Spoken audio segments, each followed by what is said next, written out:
All right, so we're going to be talking about a USP. It's our unique selling proposition.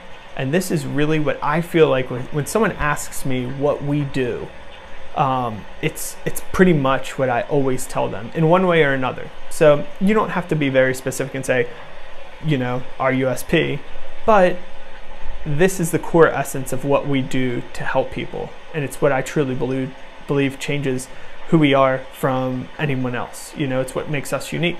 So our unique selling proposition is we help people with neurological disabilities become more active, independent, and mobile. Those are the three things that I think of that we do, that we help people with.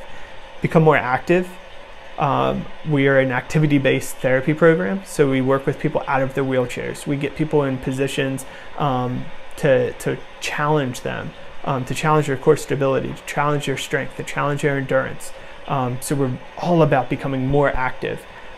In the sense of becoming more active, we get them more mobile. So we're getting up on their feet, we're moving, we're using those quads, we're using those glutes, we're strengthening the components that we need to. We're really aggressive in our course of therapy. And then independence is just what comes after those two things. If we're getting someone more active, if we're getting someone more mobile, then we're working that independence too. Those are like the three things that I feel like are going to influence us and make us much more unique than other clinics.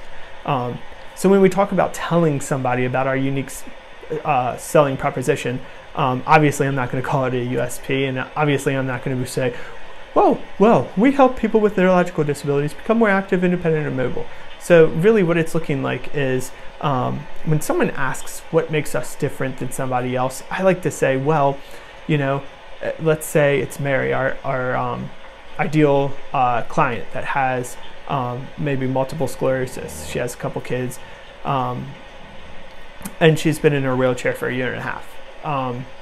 So if I'm talking to Mary, I'm saying, Mary, you know, what makes us different is we specialize in treating multiple sclerosis, and we help people that are suffering from multiple sclerosis become more active, and independent, and mobile.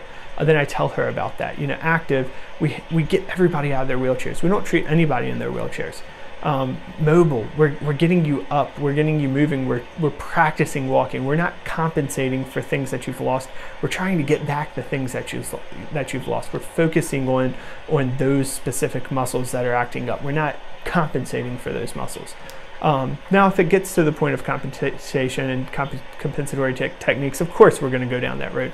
But our first and foremost goal is to get you to become more strong, more independent. So that's kind of what the USP is, and that's kind of how I use that, and how it's always at the forefront of my mind. I can always repeat it very quickly, and I know that with the script, with understanding of what we do, you're going to be able to do the same thing. It's going to take you from somebody from not really knowing or understanding to knowing and understanding. And what I also try to do is when Mary's talking to me about what she values, what's important to her. So our ideal client, Mary, has multiple sclerosis, again, 4 kids, and one of her kids has grandchildren. So Mary's a grandmother now, and she has this beautiful baby that she's afraid to hold because she's afraid of dropping her. And you know, that's one of the things that I'm talking to Mary about. How can we prepare you to be able to hold that baby? What can we do to help you to be able to hold that baby? And that's going to be that independence factor. So I'm working those into the conversation that we're having with Mary. So